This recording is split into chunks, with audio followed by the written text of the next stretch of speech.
안녕하세요. 면접형 면접바 이영입니다. 네, 오늘은 저희 이런 아름다운 꽃이 있는 곳에서 길을 걸어가다가 꽃이 너무 예뻐서 잠깐 앉았어요. 직업윤리에 대해서 어떻게 생각하는지 입장을 얘기해 주시겠어요? 라는 질문에 대해서 여러분들이 어떻게 해석하고 답변하는 게 좋을지 알아보도록 하겠습니다. 자, 직업윤리라는 건 너무 중요하고 당연한 건데 면접관이 대체 왜 물어볼까요? 주로 공기업에서 이런 질문을 많이 물을 거예요.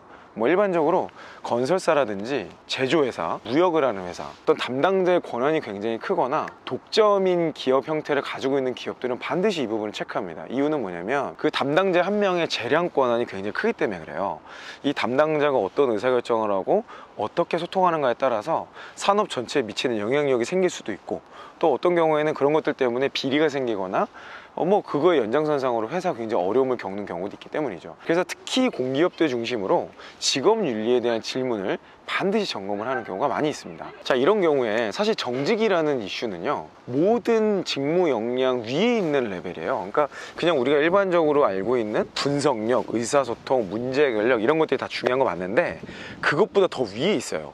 그러니까 이게 안 된 사람은 그 어떤 능력을 가지고 있어도 사실 의미가 없어요. 정직이라는 이슈랑 연결되어 있는 거가 원칙 중심입니다. 원칙을 얼마나 잘 지키는가, 원칙에 대한 이해가 있고 원칙을 고수하기 위해서 어떤 활동을 할 수 있는가, 이런 것들을 이 질문에서 파악하고 싶은 거죠. 자, 이 질문을 묻고 싶은 게 워낙 심플하고 듣고 싶은 대답도 명확해요. 그래서 제가 짧게 포인트에 대해서 짚어드리도록 하겠습니다.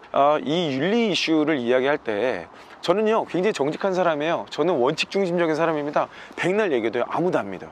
이거를 믿게 할 수 있는 방법이 뭘까? 나는 법 없이도 살아, 나는 법이 왠지 모르겠어, 뭐 이런 사람도 있어요. 근데 그런 사람들도 뭐 신호등 막 지나다니고 뭐 무단횡단 하고 막 이래요, 바쁘면. 그러니까 내가 그 법이요, 뭐 이런 사람들이 있어. 그래서 이런 사람들이야말로 진짜 법이 필요한 사람들인데, 이 정직에 대한 나의 가치가 정말 맞다면 이 경험을 얘기하시면 돼요. 작더라도 이 법을 지키기 위해서 손해를 봤던 경험이 있어요. 또는 이 원칙을 지키려다가 손해를 본 그런 경험들이 굉장히 많아요. 대표적인 게 돈이죠. 또는 시간이에요. 여러분들이 뭐 그 이외에 다른 자원들을 잃어볼 만한 일은 별로 없을 것 같고, 대부분 돈 아니면 시간을 잃어본 거, 이 경험이 있으신 분은 그걸 그냥 얘기하시면 가장 좋습니다. 사소한 거긴 하지만 신호등을 지키려다 보니까 뭔가 지각을 했어. 그것 때문에 내가 학점이 떨어졌다든지 뭔가 불이익을 얻었는데, 물론 늦은 것 자체는 잘못된 거야. 늦은 거를 잘했다는 게 아니에요.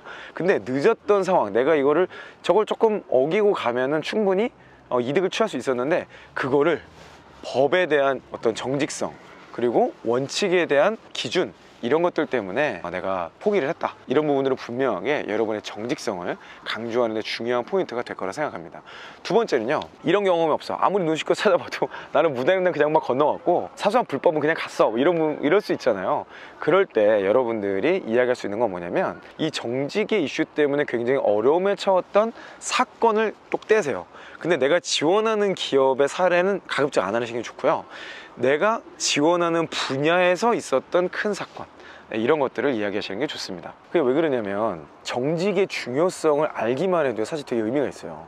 그거를 모르는 경우에 그걸 우리가 보통 뭐라 그럽니까? 양심에 화인 맞은 자라 그래요. 아주 고급 용어예요. 양심에 화인 맞은 자. 양심이 없어, 그런 표현을 써요.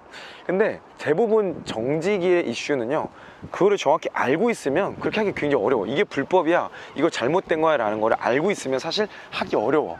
알면서도 하는 건 진짜 나쁜 사람이죠. 기본적으로는 내가 이런 산업에서 또는 이 회사에서 이런 문제가 생기는 거, 어떤 불법적인 이슈가 터짐으로 인해서 회사가 엄청 어려워지는 거, 회사 경영이 어려운 게 아니라 직원들의 어떤 행동 하나하나가 회사에 엄청난 타격을 입힌 경우예요. 그래서 보통은 이런 독점적 구조를 가지고 있는 회사일수록, 뭐 완전 독점은 아니더라도 진입장벽이 굉장히 높은 회사, 이런 산업군에 속한 회사일수록 이런 부정부패 일부 요소가 굉장히 큰 사업에 영향을 주는 그런 경우가 많이 있습니다. 그래서 이렇게 남의 사례를 통해서 내가 이게 정직의 중요성을 깨달았어요 라고 말할 때 정말 중요한 매듭 지어야 될 포인트는 뭐냐면요, 그런 유사한 여러분의 경험을 찾아서 그 내용을 연결시키는 게 좋아요.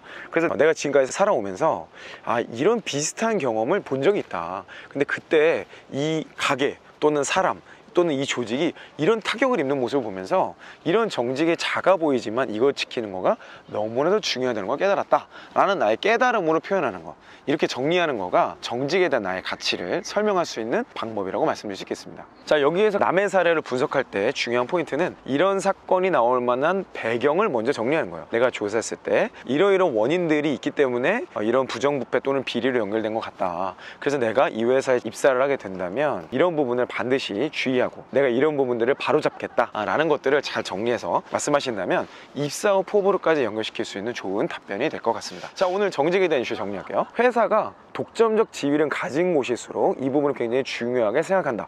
내가 지원하는 산업군이나 회사 또는 직무의 특성을 알고 이거를 미리 준비해야 되는 곳이 있다는 거 미리 아시면 좋겠고요.